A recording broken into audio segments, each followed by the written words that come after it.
Hey planner buddies, and welcome back to a new video, or if you're new to my channel, hi, I'm Charlie and I am a digital planner and journal creator, and I'm also super addicted to digital planning.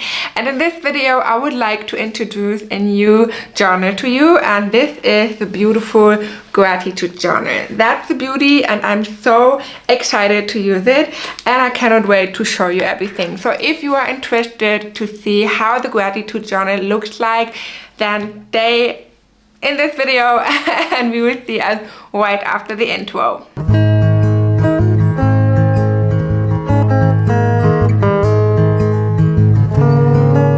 In this video, I would like to show you everything about the new gratitude journal. So this is going to be a swipe through video. You will see every single page in this new journal, every single detail. But before we start with the actual swipe through, I want to talk with you about the general information, as always in a swipe through video. The new gratitude journal is an undated journal, which is dated from January to December, but every week and days are undated. This means you can use this gratitude journal for a whole year, but you can start whenever you want. You could start just right now in August, September, but you could also start next year in January. It depends on you. The journal is undated, which means you can reuse it forever. You can start in, as I said, in August, use it until December, and next year you can just open a new file and restart using it, which is super nice. This journal is also coming with 6 weeks for each month. So when a month starts on Sunday, for example, you still have enough space and you don't have to try to figure out how to place the last days of the month, because if you are using undated planners with 5 weeks, then it can be a bit complicated to arrange all the days. However, so it is coming with 6 weeks for each month. This gratitude journal has a few planning pages or monthly pages. For example, the monthly memories, the monthly overview, also space for a vision board, and then it's coming with weekly gratitude pages, and they are linked. So as soon as you click on a link, for example week 1, you will come to the first week of the month to fill in your gratitude journal. Since we have a few weekdays, for example the weekly gratitude, this journal is coming in a Monday and in a Sunday version. So depending on when you start your week, you can decide which one to use, and then you can go with a Monday or a Sunday start as well. And the last thing about this gratitude journal is that it's coming with in a portrait and a landscape mode. So when you prefer the landscape mode, you will have an overview like this. So you have 2 planning pages on 2 sides, like this one here. And when you prefer the portrait one, then you can use the portrait mode like this. So it will look similar to this, but I'm going to show you this in the video. And just a quick information, the landscape and the portrait planners or journals are the same. So you have the same pages, the same templates, the same content, everything is the same. The only difference is the orientation. So with the landscape mode you have a bit more space, or you have 2 pages on one planning page, and if you're using the portrait version, you have still 2 pages in different options. For example, in the daily journal you have a morning and an evening reflection, and in the landscape it's on both sides, and in the portrait version it is on 2 sides, and you have an interactive hyperlink to switch between those pages. Overall, the portrait version is also coming with a bit more hyperlinks, because I wanted to ensure that you still have the option to navigate seamlessly between all the pages, so you do not have to miss any functionality just because you are using portrait versions. So now I would say we are just going to start with the swipe through, and then we will see us at the end of the video.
So planner buddies, that was the new gratitude journal. I really hope that you enjoyed this video and that you like the gratitude journal as much as I do. If you have any questions about the gratitude journal, feel free to write them down in the comments and I will answer them as fast as possible. And I also link you the link to the journal so you can decide between the portrait, the landscape or the bundle, and you will find all links in the description, including a discount code. So yeah, happy shopping, happy planning, and we will see us in the next video. Bye!